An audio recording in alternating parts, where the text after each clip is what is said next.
So we'll begin this evening with the Vajra lineage prayer as usual. So we'll just recite it. We'll recite it fairly simply tonight.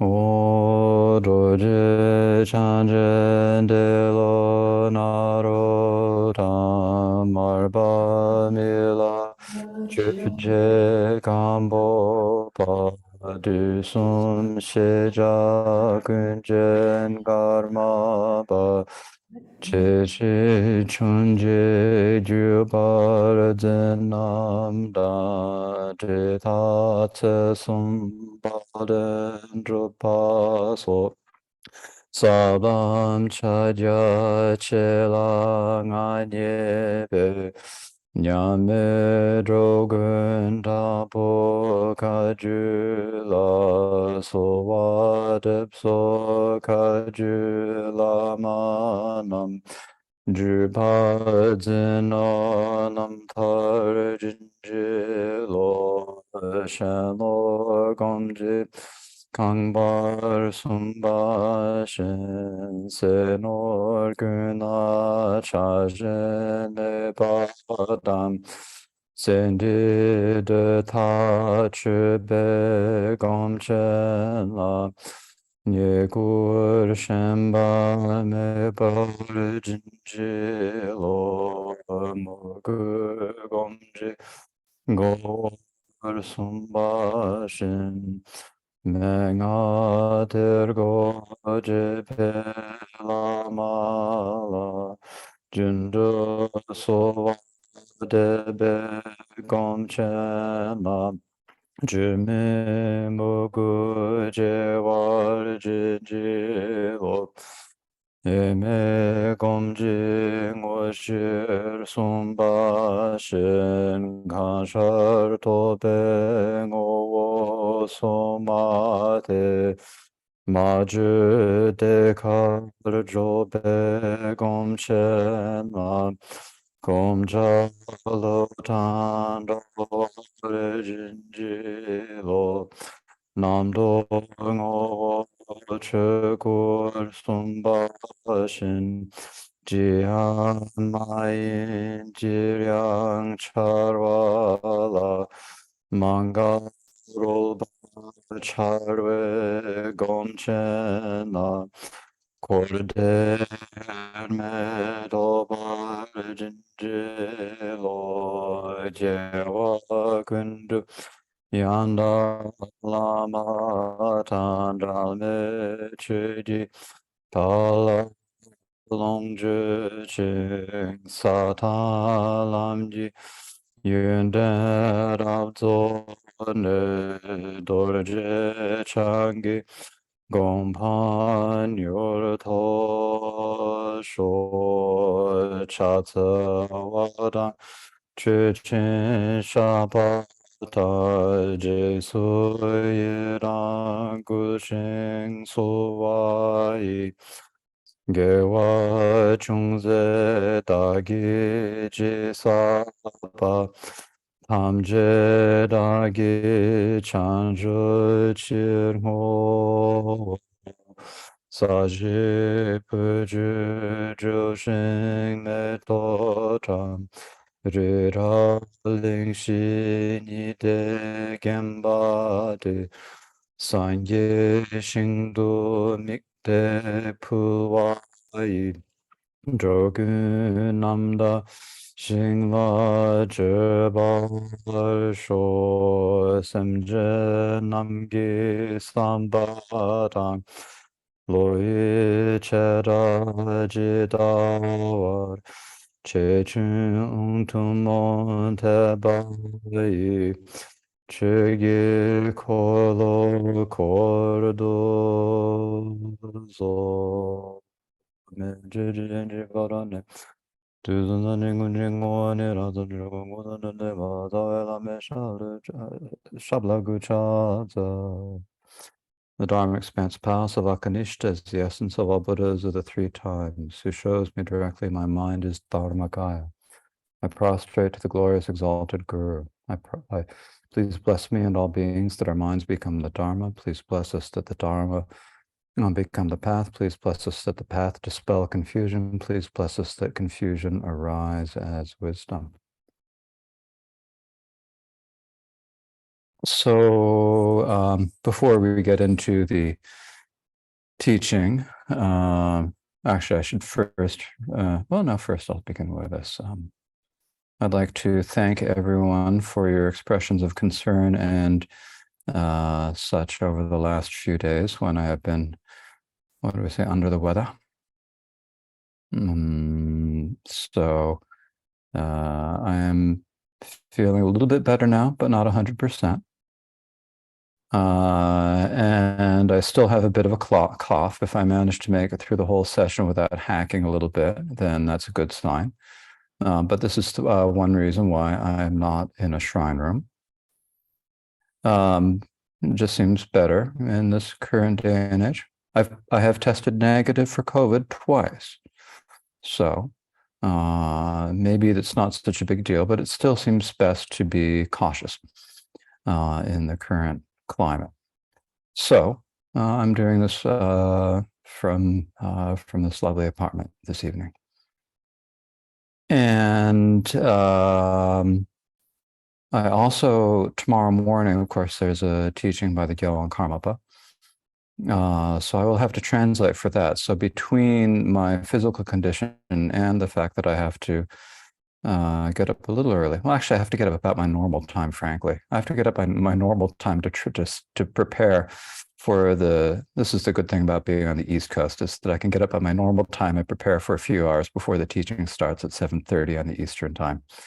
So it makes it a little bit easier, but still, I do have that teaching in the morning. So for that reason, this evening, we're going to have a slightly shorter session. The main thing I thought is that if I canceled tonight's session, then I would get a whole set of new, more concerned emails. What is wrong with you? More messages, expressions of concern. And I actually really do appreciate all of your concern. And thank you very much for your kind. And also for everyone who's local, who has been here in Portland, who have been supporting me so nicely and taking good care of me over the last few days.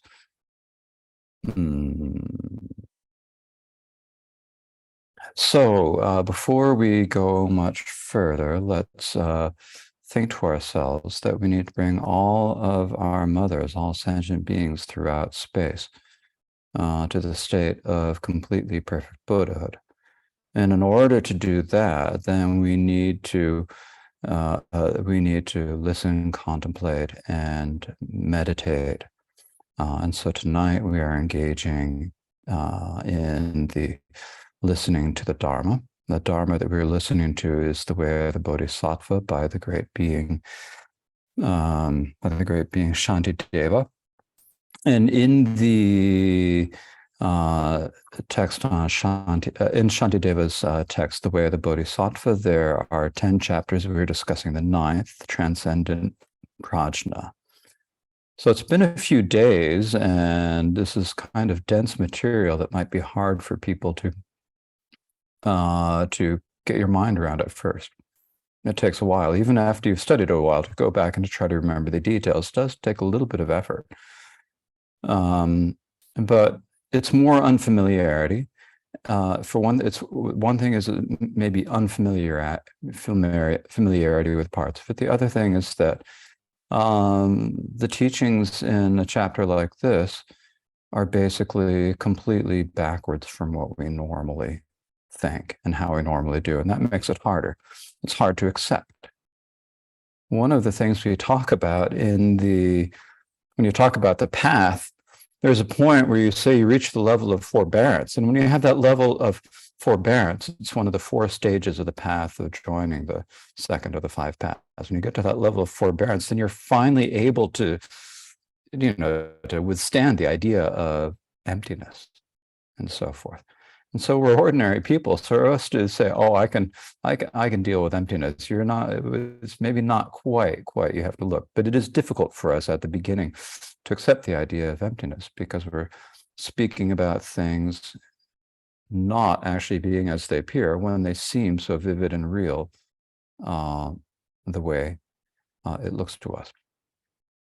So in this chapter, there is a discussion of the benefits of bodhicitta, then there's a discussion of the two truths, and then there's a discussion of the path. And the path is basically meditating. So why don't we go and take a look at that text, just to remind you, and I'm only going to, since it's a little bit of review, I'm not going to go through it in much detail. Ingraining the imprint of emptiness eliminates the imprint of things. By meditating, nothing exists. It also is abandoned later. So when we meditate on the idea of emptiness, then we meditate that things are empty. We go follow the logics on emptiness, which are described later in the chapter.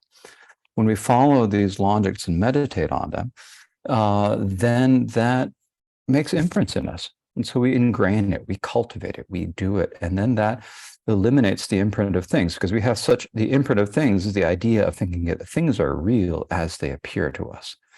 And once we have done that, then as we do that, we meditate, nothing exists, or the things don't exist. But that idea also is abandoned later. So when one says nothing exists, the thing that's being examined isn't observed. Deprived of basis, how can nothing remain before the mind? So here, this is a really important point that's kind of hard to understand, kind of hard to accept, kind of hard to get your mind around. This is the idea that when you have a thing and then you have nothing, then the thing and nothing depends upon the thing. For example, if you have form, no form, you can only think no form if you have the idea of form. If you don't have any idea of form, there's no way to think no form. Or if you like, we say my hand. It's only we start out, except my hand is, well, you could say there's no hand because it's all blurred out, because Zoom doesn't know how to deal with blurring a background and not blurring a hand. If I put it in front of me, you can maybe see better. So, excuse me. This is why I'm not in public. Okay, so this is my hand. And we have the idea of a hand and a hand being real. It's because we have the idea that then we look at it, like Rinpoche always goes through and saying, well, is this the hand? No. Is this the hand? No. This, no. None of the fingers in the hand. The palm is not the hand. The back is not the hand. The skin, the flesh, and so forth. When you look at it, you cannot find any real hand. So then you realize there is no hand there. That idea, no hand, is like a partial realism. It's a step on the way to understanding emptiness. It's an important step, but it's not all the way, because you still have the idea of no hand. And then but that idea of no hand depends upon the idea of hand. So hand and no hand, form, no form, feeling, no feeling, conceptions, no conceptions, formations, no formations. Any of these depend, no feeling depends on feeling. So nothing depends on things. So when you get to the point where you realize that there's nothing exists, if there's nothing that exists, then there can't be any nothing either, because there's nothing for it to depend upon. How can that remain before the mind? Then we come to the verse that we described last time. And then when neither thing nor nothing remains before the mind, because there is no other way, there is no focus, utter peace. And so at the final part of the path, when you're coming to the point where you're just about to achieve Buddhahood, you are completely freed of all the any idea of there being anything or nothing, and all the imprints of them in your being, these ideas. And there's no other way to understand things. And so at that point, there's no focus. So it's utter peace. You achieve the Dharmakaya, which we spoke about a little bit last week. The Dharmakaya. So you when you exhaust all ideas of things, nothing, existent, non-existent, both, neither, permanent, impermanent, big, small, any dualistic ideas, self and other. When you've completely exhausted all of those ideas, then there's nothing that you can observe, and it's just utter peace, the utter peace of the Dharmakaya, the wisdom of the Buddha. At that point, mind ceases. The ordinary mind of a regular human being or a being on the path, that is dualistic mind, where the kind of sense of self and other, no matter how subtle that sense of other and self and other might be, for a Buddha, it's completely gone, entirely gone. There aren't even any little tiny traces of it left. And so that's the Dharmakaya. And we spoke about how it's the qualities of wisdom, love, and power. But the problem with the Dharmakaya is, well, how do we actually, how does that help anyone else? Because I mean, the Buddha, the Buddha passes to the wisdom, but the wisdom isn't something that we are able to understand, that we're able to see or perceive or realize. So as it says in the next stanza, how the form kayas appear effortlessly. Just as a wish-fulfilling jewel and heaven tree fulfill every wish, the kayas of the victors appear due to disciples and to aspirations. So what this means is that when you achieve the Dharmakaya of the Buddha, when you achieve the wisdom of a Buddha, you see nothing, or you do not see anything. You do not see nothing. You're complete. You're not seeing, not seeing. Nothing is changed. There's no movement of mind that you can. Nothing being cognized. Nothing to cognize. Nothing cognizing. No mind, and so forth. And so the Buddha is in the state of wisdom beyond any conception, and yet the Buddha can still appear to sentient beings. So how is it that the Buddhas appear? Well, the way that the Buddhas appear is, if we think about it, we take a step back before we look at the text again. And the way the Buddha appears, the Buddhas appear on the one hand, the form kayas, that is the bodies of a Buddha that we can see, appear because of the power of the Dharmakaya, right? Because the Buddha has such great power, great wisdom, love, and power, the Buddha knows how to appear in a way without actually knowing anything, but the Buddha naturally appears, effortlessly and spontaneously appears to all sentient beings in ways that can benefit them. But and so this comes out of the power of the Dharmakaya. But if it were the power of the Dharmakaya alone, then we'd all be seeing Buddhas all the time, right? Because the Buddhas want to appear to us. So it's not just the power of the Dharmakaya. There are other things that have to contribute to this too.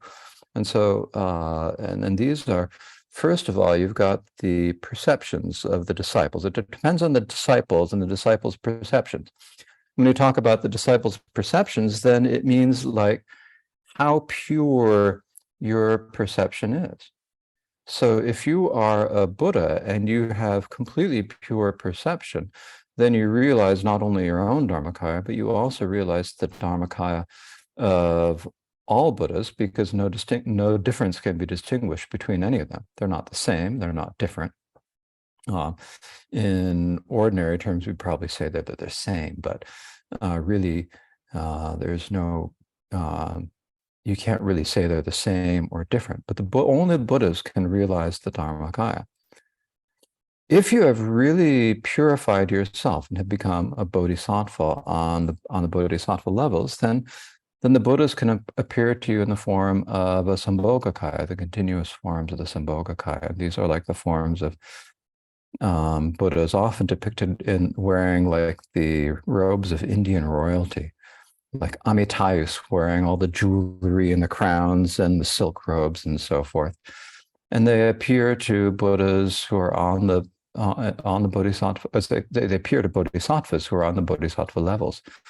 But we ordinary beings, we're not pure enough we don't have pure enough perception to see them.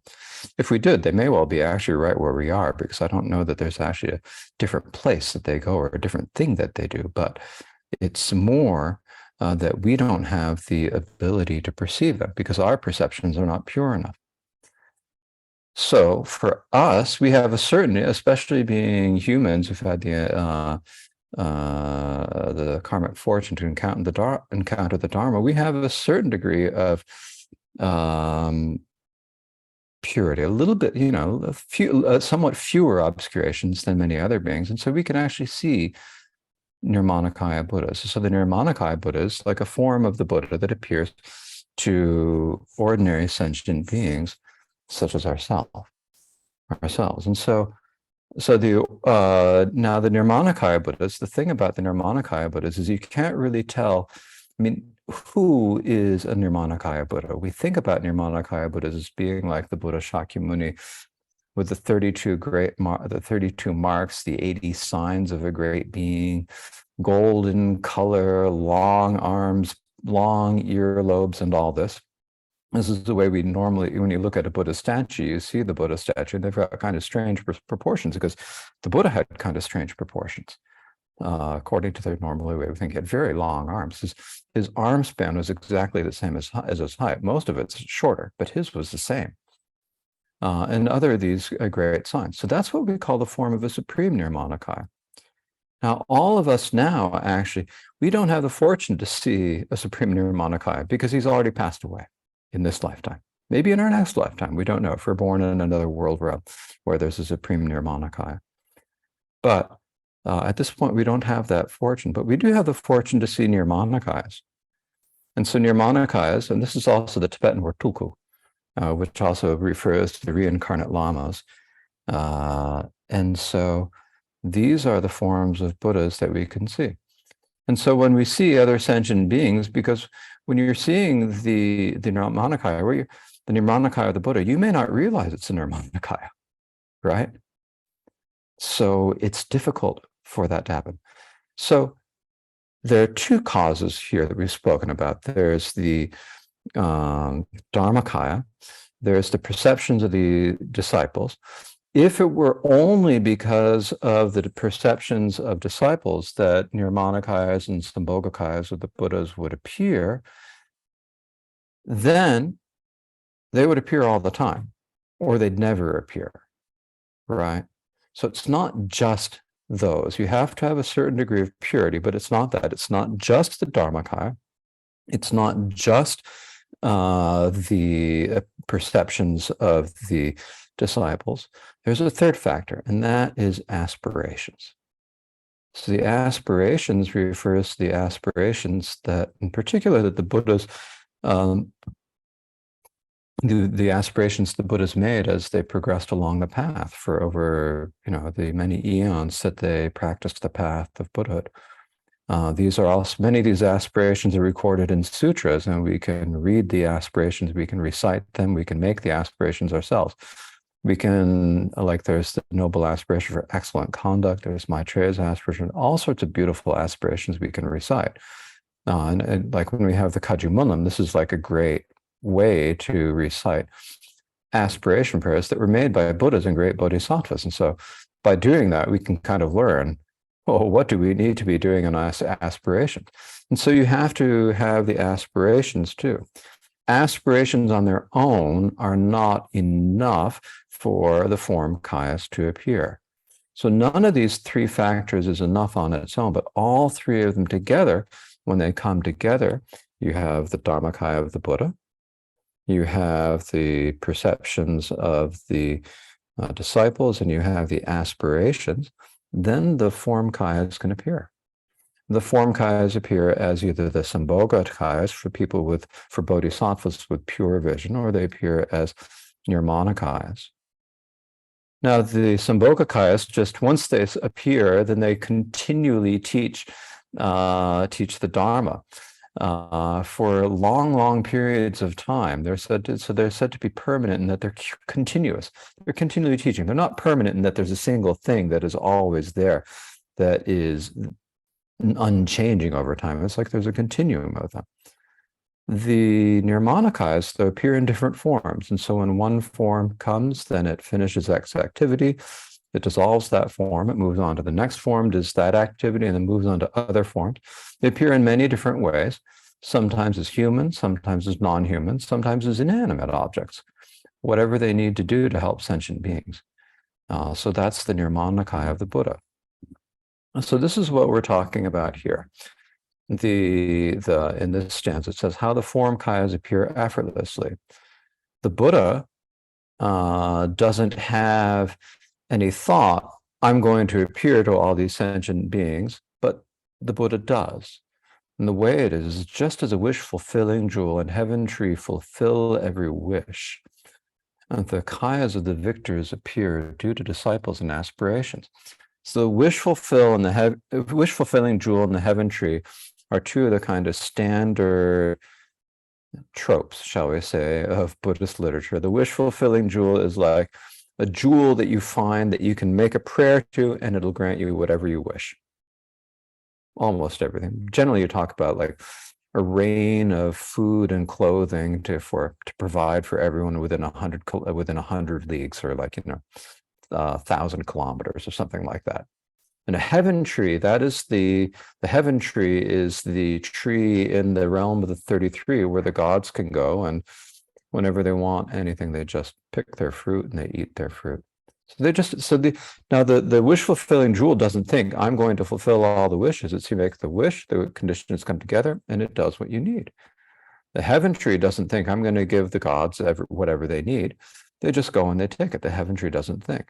In the same way, the Buddha doesn't have any thought, I'm going to appear to all of these different people, and yet, because of the Buddha's aspirations and because of the disciples' perceptions and because of the Dharmakaya, then the kayas appear in a way that beings can understand. So those are how the form kayas appear effortlessly. And when the form kayas appear, then they perform activity without thinking, without any concept, without any intention. It's just spontaneous, however it was going to happen. And the Buddhas know in a way without knowing what is going to be beneficial and appear in that way without necessarily thinking that they're going to do, that they're going to appear that way. And so it's like their activity goes continuously afterwards. How their activity occurs continuously because of their aspirations. And so the text reads, the builder of the Garuda pillar passed away after it was blessed, but it still neutralizes poisons and such long after he is gone. A bodhisattva following the way to awakening will build a victor's pillar and pass to nirvana, yet perform all deeds. So, okay, so there's a story here. A long time ago, millions of years ago, there was a yogi named Shanku. Now, some sources don't give the yogi's name.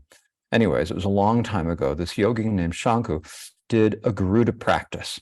And Garudas and Nagas are like, the Garudas are the only type of animal that can eat Nagas. So they can, and the Nagas are like a source of poison. So when you practice the Garuda, then you gain the ability to overcome poison and Naga diseases and so forth. So Shanku practiced this, he gained mastery of it, and then he built a pillar on the side of the ocean, or the ocean side. How do we say it? On the coast. That is how we say it here in Maine, at least. When you're on the coast, he built this pillar, and on the top, the pedestal, the capital on the top of the pillar was of a Garuda bird. And people who would go to that pillar would, they'd look at it, or they'd do some ritual, they'd touch it and so forth, and they'd be cured of any poisons, whether they'd eaten them, drunk them, rubbed them, or whatever. But they'd been, contact poisons, whether external, internal, whatever poison, it would neutralize the poisons. And this isn't not only during the time when Shanku was alive, but also long after he passed, thousands, millions of years, according to the Sanskrit history. They have a very long conception of time. Neutralizes poisons and such long after he is gone. So this is the analogy. And the same thing is that the Bodhisattva following the way of awakening, in other words, spending lifetime after lifetime training in compassion, the 6 transcendences of generosity and so forth, and Prajna, and making their aspirations will build a victor's pillar and pass to nirvana. And yet, once they've passed to nirvana, they continue to perform all the different deeds. So, like we can see with the Buddha Shakyamuni, because the Buddha Shakyamuni passed away. Well, when was it? 2,500, 2,000, 4,500, 600 years, sometime. And no one really knows exactly the date in Western counting when he passed away, but it suffice it to say it's like 2,500 years ago. And yet the activity of the Buddha continues because we're all sitting here talking about Buddhism, talking about the teachings of the Buddha, coming into contact with the teachings and so forth. And so this is like how the activity of the Buddha is continuing without the Buddha thinking about it at all. In fact, when the Buddha would teach a sutra, he didn't need to think. He just taught. He just spoke. There's nothing to do, nothing to say, or nothing to do, no intention about it. And yet he did whatever was most beneficial, just naturally because of the power of his wisdom, love, and compassion. And so that power continues into the present day. And so when you have the Nirmanakaya of the Buddha is really dependent upon the perceptions of us ordinary sentient beings, and we have impure perceptions. Like with the Buddha, who realizes the Dharma, who has realized the Dharmakaya, it's completely pure. You could say that it is enduring and lasting, although the Buddha does not perceive anything that endures and lasts. There's no change in it because there's nothing to change. It just is continuous, except that even time is really not observed by a Buddha who's realized the Dharmakaya. It's beyond all of our possible conception. Then you've got slightly purer, you've got the perceptions of like the Buddha's, the Bodhisattvas on the 10 Bodhisattva levels, and particularly those on the higher levels, the 8th, 9th, and 10th levels, the 3 pure Bodhisattva levels, who can go to pure realms and listen to the Buddhas, to the Sambhogakaya Buddhas there. So the Sambhogakaya Buddhas are the forms that appear to Bodhisattvas, and they teach continuously. They only teach the Mahayana. They teach in a pure realm to people with pure karma, the pure bodhisattvas, and so they're the 5 certainties of the Sambhogakaya, and they teach continuously. The continuous. So, if you think about the Sambhogakaya as being permanent, it's not really permanent, but it's continuous. It's continuous. You could say that the so that you can say that it is permanent in the sense of being discontinuous, or excuse me, being continuous, never stopping. It's not actually permanent. It's just continuous from moment to moment throughout for many eons. But when you have beings like us in our own impure realm, this realm of the Buddha Shakyamuni, the Buddha Shakyamuni came. He passed away 2,500 years ago. His activity still endures, but his Nirmanakaya has passed away. Yet we still can feel like we're really close. I mean, sometimes it might seem like the Buddha is far away, but I think that's mainly because we don't think about the Buddha enough. You know, if you think about the Buddha, if you contemplate the qualities of the Buddha, then you can feel very close to the Buddha. So, but the Nirmanakaya itself passed away. Now, like when the Buddha passed into parinirvana 2,500 years ago in Kushinagar in India, that doesn't mean that that was the last Nirmanakaya that the Buddha Shakyamuni made. It doesn't. He then made other Nirmanakayas. Some, maybe, I don't know if any of them were supreme Nirmanakayas or not, but different Nirmanakayas in different forms, in different realms, in different places, quite possibly in this realm too, quite likely in this realm too. So with the Nirmanakaya, it's uninterrupted. It's not continuous, but it's uninterrupted. One ends and the next comes. One ends and the next comes. And in that sense, in some texts, we say that the Nirmanakaya is also, in a sense, permanent. It's not really permanent because it also is an illusion that appears momentarily. It arises, and the illusions arise and perish in every moment in our perceptions.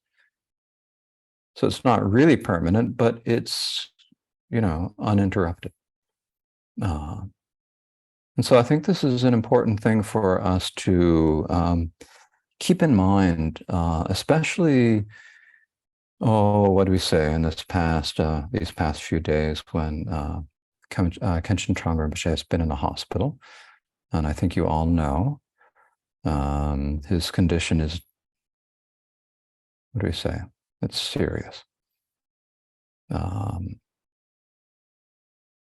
So we just don't know how long Rinpoche is going to be with us.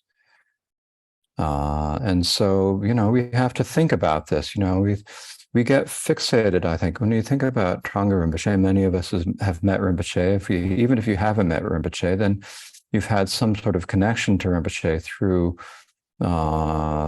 this group, through the Dharma centers, through his teachings, and through various people. And so, if we think of Rinpoche as being like, something's going to end at some point, whether it be, in a few days or a few months, a few years. And I think most of us hope that it's going to be further off, but, we can't really know what's going to happen. We don't really know what's best.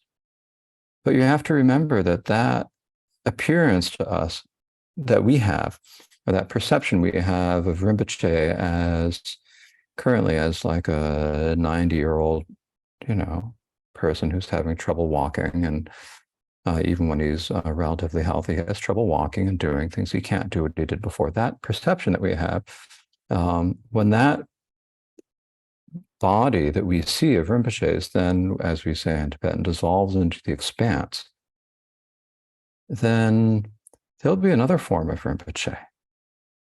And there'll be other forms of Rinpoche. And so you might think, oh, this is going to be a really terrible thing when it happens. Whether it happened, I have no idea when it may happen. It could be in a few days, it could be a few months, it could be a few years. But whenever it does happen, because the nature of Rinpoche is, the nature of a Buddha, that wisdom of a Buddha, then he's going to keep appearing. His aspirations are still incredibly strong. His Dharmakaya is still incredibly strong. As long as our perceptions are pure, then we'll see pure to some degree, then we'll be able to see the Nirmanakaya. Not only that, it's like in the beginning of a song by Mipam Rinpoche. It's like where he says, "Oh, Guru, stay in the center of my heart." And when Rinpoche spoke about this, when he taught on this, he taught on this text a couple of times, and he always explained this same line: stay in the center of my heart. It's not like saying, okay, Rinpoche, I'm going to kind of package you and fit you in here physically. Oh, I shouldn't do that when I have my lapel microphone on. Probably giving you a bad sound thing. I'm going to stick you inside my body and like that. That's not what it means. What it means is that as long as we keep the instructions that Rinpoche has given us over the years in our hearts, then Rinpoche's in our hearts. As long as we remember Rinpoche, as long as we have faith and devotion, there's no difference of near or far when you remember the Guru with devotion. As it says in Karma Choephel prayer, prayer for rebirth and Sukhavati, there's no difference of near or far with devotion. It doesn't matter. You pray, you have devotion, you prostrate, you make the offerings, and so forth.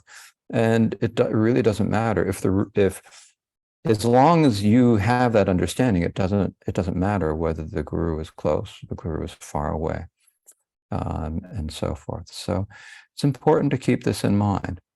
So I think that as we are going through this time, that I know a lot of people are kind of fearing what's going to happen. And I think that's understandable, but from my perspective, I'm not sure if there's anything to really actually be upset about. Now, I may feel quite different when if we get bad news. I will be perfectly willing to eat my own words if it turns out that I'm totally destroyed when we get the bad news that none of us really want to have. But at this point, looking at it, I see like there's no particular reason to be upset. We've had many years. I mean, many of us here have had contact with Rinpoche for a couple decades or longer for some of you. For 10 years, but we've all had teachings. The other thing we have to remember is that Rinpoche's activity is going to continue. It continues like at the Portland Vajra Vidya with everyone coming together and doing your Dharma activities. It continues at the Trangu Monastery, Canada, with everyone doing all the activities together, doing the pujas and teachings and so forth. So that activity of Rinpoche's will continue. Rinpoche always says that we can receive the teachings of the Buddha because it's been passed down in a lineage to people who then pass it on to us. And it's the same thing now. We can still receive Rinpoche's teachings. Rinpoche hasn't really taught much for the last few years, but we can still receive Rinpoche's teachings. For one thing, we have the benefit of, going back and watching videos and stuff. There aren't too many videos of the Shakyamuni Buddha, unfortunately, but we do have Rinpoche's videos of Rinpoche that we can watch again. And we also have people who can come and teach them, like Tulku Damcha, who comes here to Maine. Sometimes Khenpo Jigme comes. Maybe some other lamas will come. Dungse Lama Pema has come here. In Vancouver, there's Dungse Lama Pema and Khenpo Sonam. And so the teachings of Rinpoche are continuing. The activity of Rinpoche is continuing. So if we keep that up, the only thing that's going to prevent Rinpoche's activity from continuing is us kind of dropping the ball, really, when it comes down to it. If we drop the ball, then these particular branches of Rinpoche's activity will kind of wither and go away. So it's kind of a responsibility for us. We have to think about that. So whatever happens in the next few days, I wanted to share these thoughts with you. We've had a lot from Rinpoche. Rinpoche is now 90. Well, in Western counting, he's 89 and 6 months. In Tibetan counting, he's 91. And we won't worry about the difference. Anyway, it's quite old. His body doesn't work the way it used to. He has trouble walking. He doesn't really have the energy to do much. He can give the transmissions. When he was able to give the transmissions until quite recently, but he hasn't had the energy to think. And the last time he gave a major teaching, he was a little unhappy about it at the end. I mean, all of us who took the teaching thought this was wonderful. Rinpoche was saying, "Oh, I'm sorry," at the end, because he still couldn't teach the way he wanted to. And so when we think about it in those terms, and with all of us, our physical bodies are going to dissolve at some point, sooner or later. This is going to happen.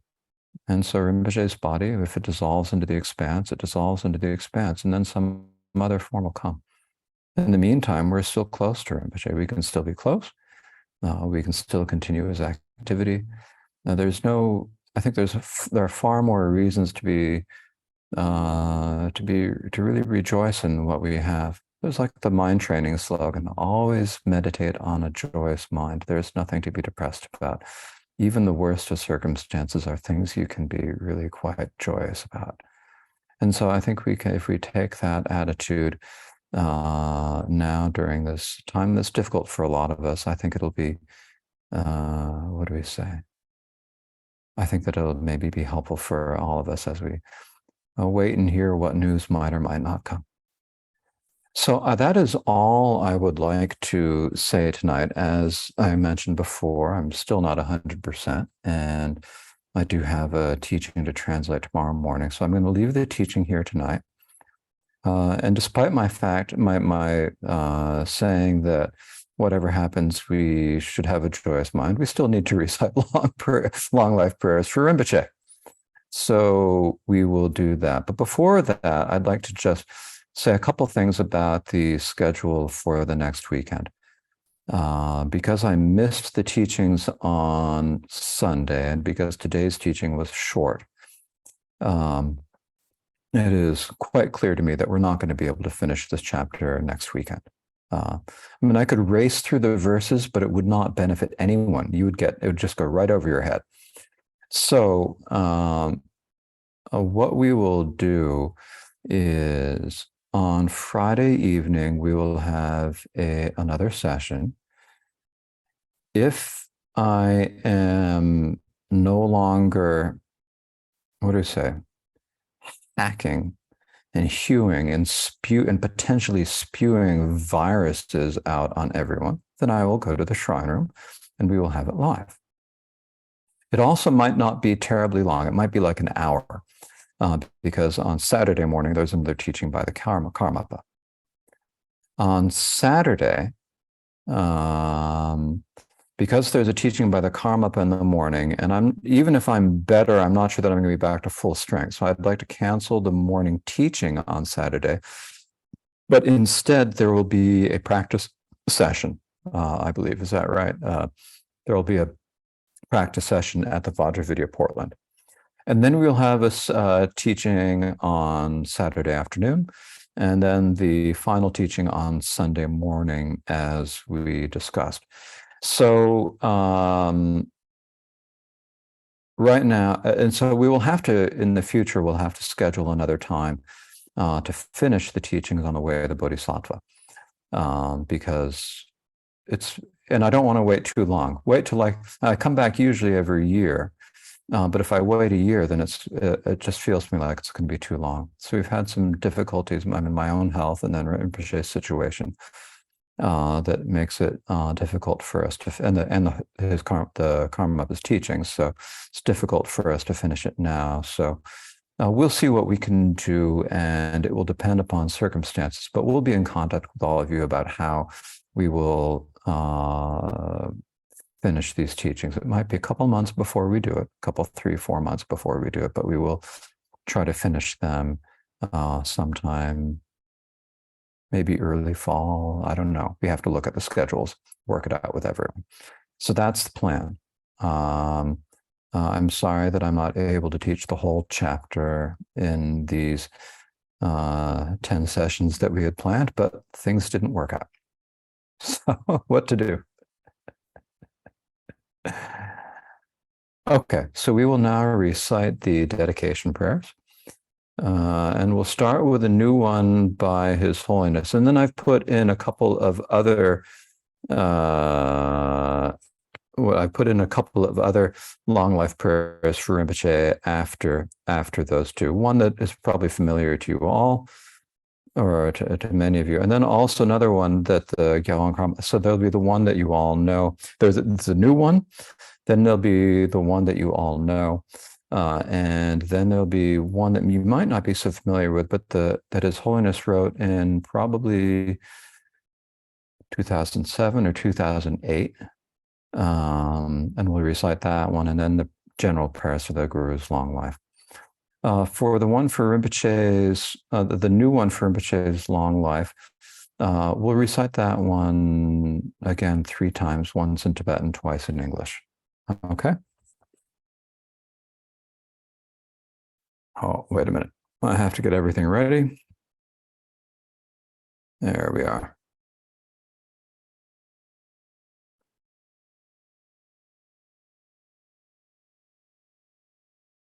Oh, let's see if I can get this. There we go. So I can see everything. O jagun yinje ranso karma ba jagun chene chitu karma ba jagun dung so ongor karma ba wurjin roru chene shanten zo Om swasti chini tombe ngani le ju zhe lang mo zenbe tsu sha sum cha ge shi we ku nam zhen dan be je su jiang qi da du le ge che ching mi ten ce par che sel chi me ce la co gi pa de la me ku ce sing ta de shi wa che gi ku jun mi che ba long zhe zuo na co zhu bei zu zhu yi zhu che ming wo rab den bei ce wang rab jie la me gu yung zhen bao de rab den jin ri sun min bei che cha le di du jie xing san min ba zi Lama chosom yedam la dorje chosom tamden tso yelwa keji me baru membedun adudun jobaladze. Om Swasti, O peaceful Kaya with 3 faces and 8 arms appearing from the empty nature of Dharmata. As a beautiful, illusory goddess, O best of guides, please protect us. May the deities of deathless life who triumph over the Lord of death and dispel the obstacles to life extend the glorious Guru's life.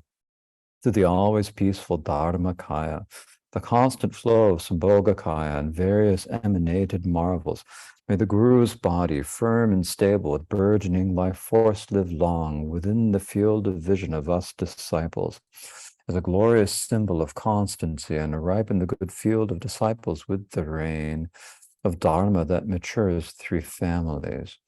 Gurus, 3 jewels, Yidam deities, and protectors of Vajra Dharma who have Samaya. Do not neglect this even a moment, fulfill our prayers. Om Swasti, O peaceful Kaya with 3 faces and 8 arms, appearing from the empty nature of Dharmata as a beautiful illusory goddess. O best of guides, please protect us. May the deities of deathless life who triumph over the Lord of death and dispel the obstacles to life extend the glorious Guru's life. To the always peaceful Dharmakaya, the constant flow of Sambhogakaya, and various emanated marvels, may the Guru's body, firm and stable with burgeoning life force, live long within the field of vision of us disciples. As a glorious symbol of constancy and ripen the good field of disciples with the rain of Dharma that matures the 3 families. Gurus, 3 jewels, Yidam deities, and protectors of the Vajra Dharma who have Samaya. Do not neglect this even a moment, fulfill our prayers. Khenpo David Karma Choephel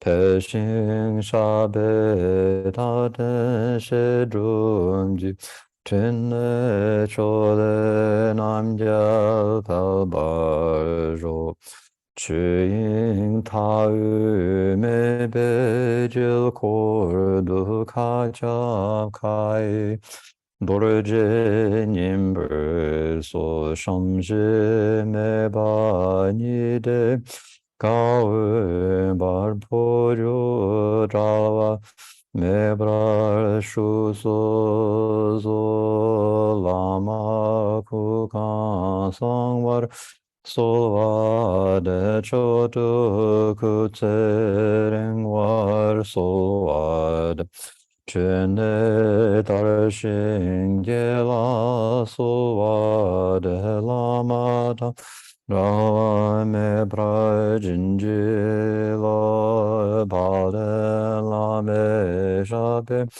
ten ba dan ka nyam yom la de gi jong wa dan da shen Malu Tosa Tripchane Nyurdu Sanje Sala Gubar Sho.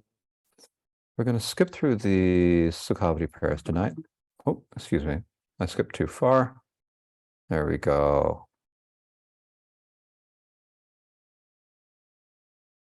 Sunam di tamje sikpani tobne nyeberanam pamchen kegana chivala trupai sibe tsole drowa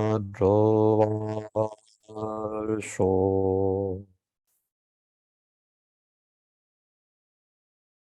Okay, thank you very much. And I look forward to seeing you all on Friday evening. So thank you very much.